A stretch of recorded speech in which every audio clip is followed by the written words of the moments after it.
We're asked all the time, what should my first camera be? Here are 4 options for under $750. You're going to want to see this. You've heard us talk about our business coaching materials here at the Slanted Lens. We've got a great set of materials that will help you grow your business, but maybe you're wondering if it's right for you, if it's going to work for your business. You have an opportunity to join us on a free call. Come and join us in that free call where I'm going to introduce you to my daily routine for success. You get a sense about how these materials are going to work for you, and if it's going to be right to help you grow your business. So don't miss out on this great call. Go to theslanteddlens.com and register today. Today we're going to answer the question that we get all the time. I get it all the time. I get it all the time. All the time. You're a photographer, you're a videographer. What camera should I buy? My first camera. Boiling down to what is the best camera to buy under $750? We're going to take a look at 4 of them. The person wanting to buy this camera is serious about moving up in the photo world and becoming a photographer and learning to control the camera. Here's the thing. If you're going to spend $700 on a camera, the first thing you should do when you get it and open the box is turn that dial to M and never turn it off ever again.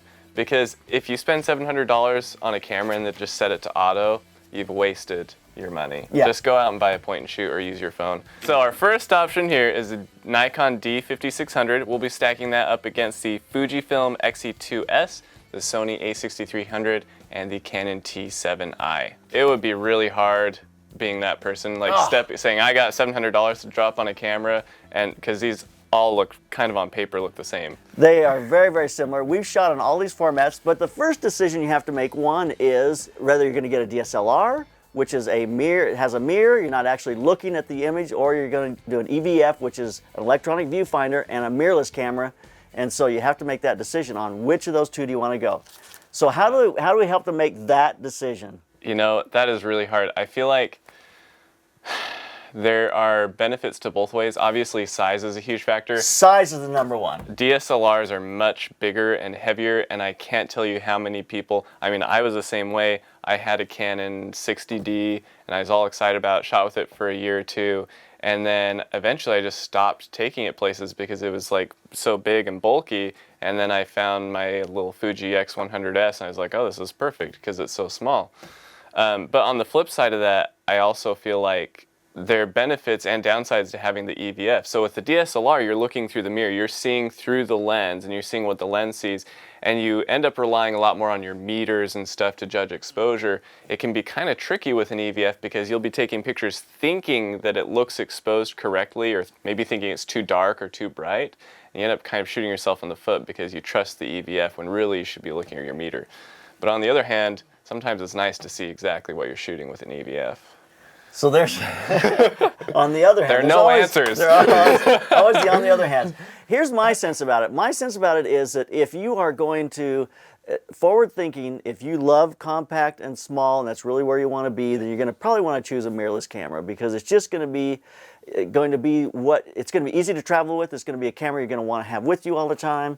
And your younger generation, my word, I hand somebody a camera where you look through it and they don't know what to do with it. If it doesn't have something on the back with a screen, they don't know what to do with it. But I will say, I think DSLRs are more responsive. Yes, I think they're more responsive, and you see exactly what you're getting. I think it's just a little faster process. It is. I think the other thing you have to consider is what line of lenses do you want to buy into? You know, do you want to have a Nikon lenses, which are fabulous lenses, probably one of the best in the market. Canon lenses, which are not quite maybe as good as the Nikon lenses, but much more ubiquitous. They're everywhere. They're everywhere. They become the industry standard, and so you can always find Canon lenses.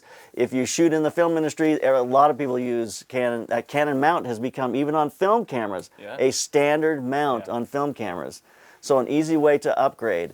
So you're making a decision about what glass. Sony is kind of behind the 8-ball a little bit with glass, but is catching up very quickly. They're coming out with better glass. They are. More and more. They have that professional line of lenses, the G Master lenses, which are really fabulous lenses. I will say though, if you're picking the Sony based on size, it is the smallest camera of the group. If you're picking it because of that reason, those G Master lenses are going to they're going to counteract everything because they are huge. Counterintuitive. You put that G Master lens on there, you're back to, so you really have to get some compact glass on it. My daughter wants an A6300 because she wants to travel with it. She travels the world, it's inconspicuous, it doesn't look like you have a really expensive camera. You know, it's easy to put in your backpack, you put a small lens on it. it's not going to be on the same category as your professional line of lenses and glass. But for travel stuff, Yeah. I've shot some great stuff in Cuba actually on that setup. I actually really love the Fuji cameras because of the travel aspect. I traveled with an X100S for years, and this, the XE2 is super flat. It's a little bit taller than the Sony, but it's a very flat body, and the lenses are pretty small for it. Even the really nice lenses are pretty small. And the thing I love about the Fuji lenses is they have the aperture control on the lens. Compare that with the Nikon or the Canon, where to change your aperture, which is, if you're watching this, you don't know much about photography, your aperture control is one of the most important controls on your camera. And on the Canon, the Nikon, it's a little more tricky. You have to like hold down a button and push a dial and stuff. Okay, so let's talk about the specs of these individually. Right. Let's just go through the basics, like sensor size. They're all CMOS sensors. They're all crop, APS-C, CMOS sensors, same size. They're all 24 megapixels except the Fuji. This is where I will say this is the one big weakness to the Fuji, is it's only 16 megapixels. I shot on this sensor for years. It's a good sensor. It has great color and it's very interesting, but the resolving power is kind of a little bit of a crippling effect. So let's just talk about that sensor. For my sense, Canon gives you a really warm, a beautiful color and a beautiful look. I think it's a very nice look. I think Nikon has a cooler look, but very crisp and clean. I also mentioned before we started rolling that if you're looking into the Nikon system, one of the benefits of the Nikon system is that their flagship cameras, like the D850 that just came out, blows everything else out of the water. It's an incredible camera. So if you're kind of planning ahead and saying, well, I'm going to buy this camera now, collect some lenses, and then buy into a higher end camera, the Nikon is a good option. It is. If you're thinking about expanding and going forward, it's a great option. But Canon has the same value, and so does Sony, quite frankly. The new A7R3 the new A7R3 is a great option too. Great option. So the Fuji has a really good texture to its images, and I think the color is really interesting. It has like very strong colors. The Sony is a clean look, and the Sony specs are kind of mind-blowing compared to everything else. And the Sony has in-camera stabilization.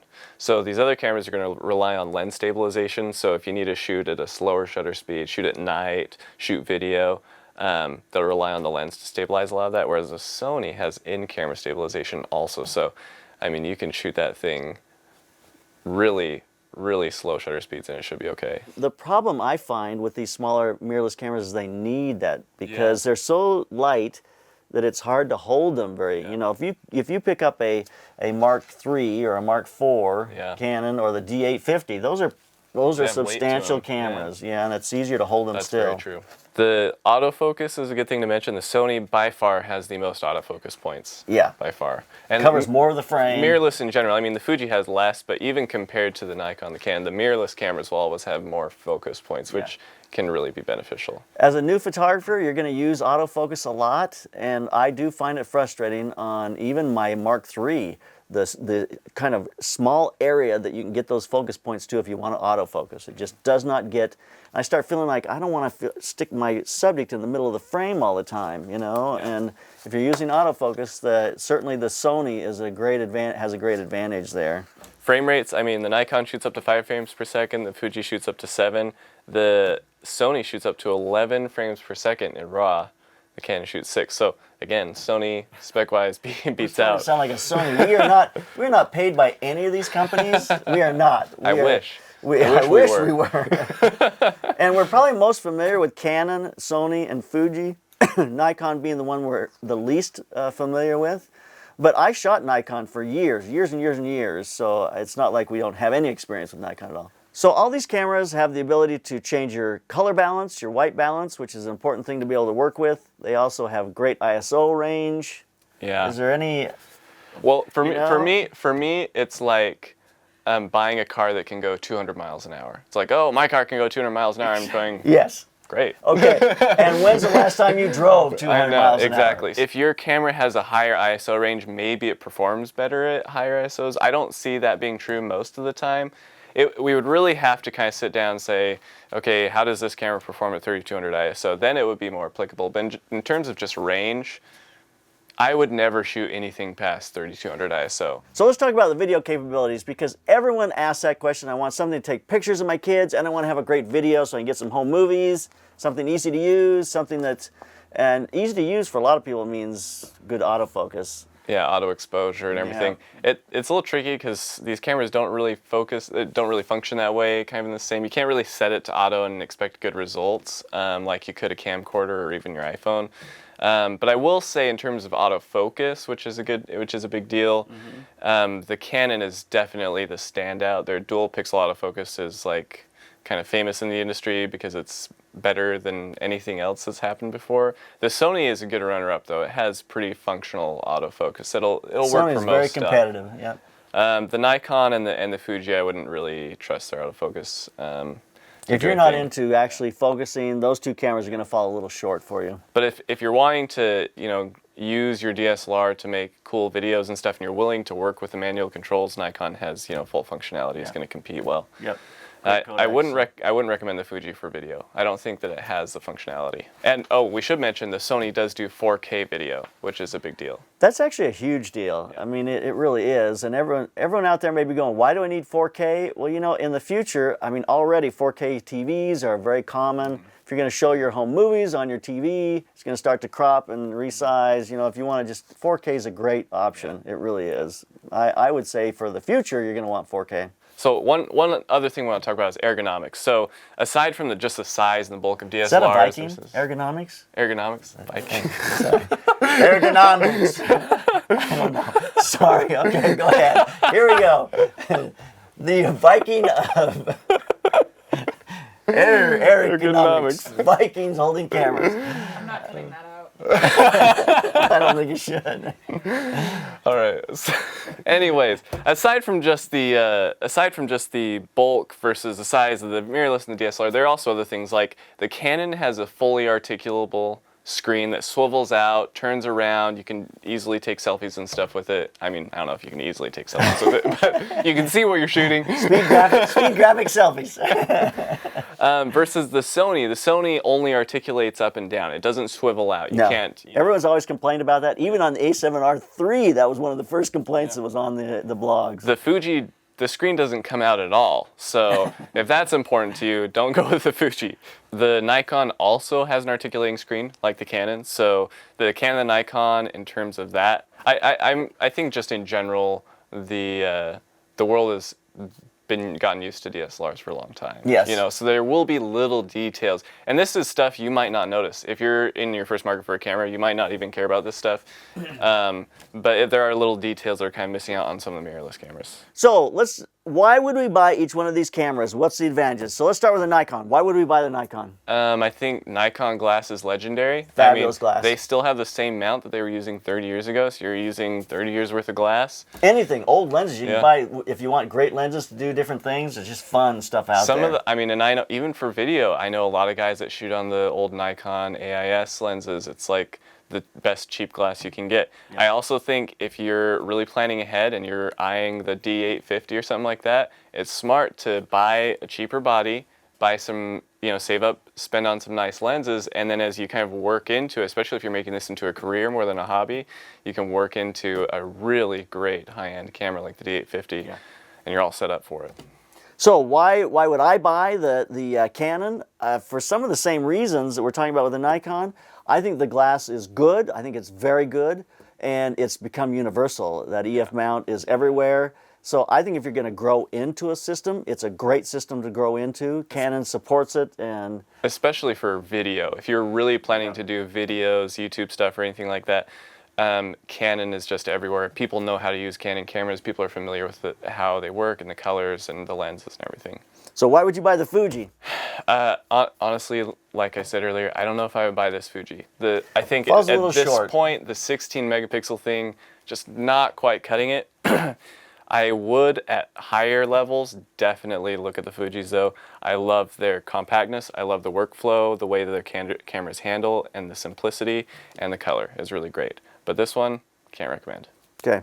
The A6300, I think is a great travel camera. I think it's a great introductory camera for doing more professional kinds of work.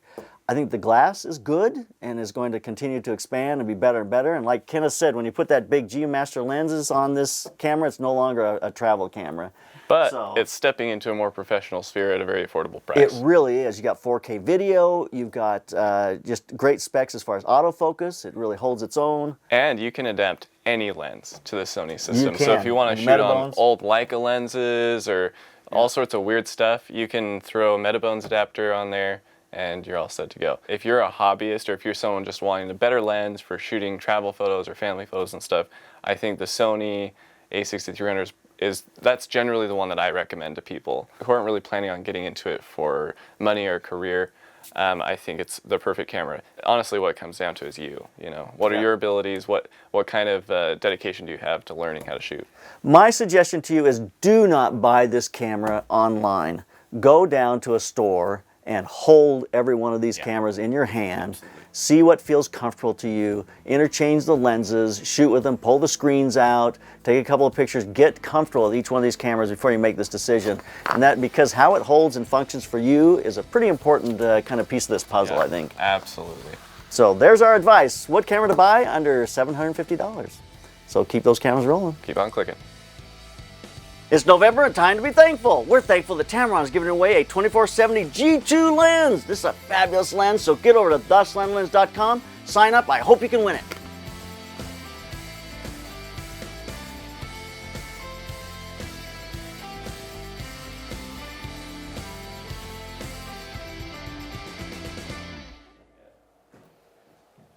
My chicken and I invite you to subscribe to The Slanted Lens. Join our Facebook group. Follow us on Instagram. There's a lot of great things going on at The Slanted Lens. My chicken and I will fill you in later.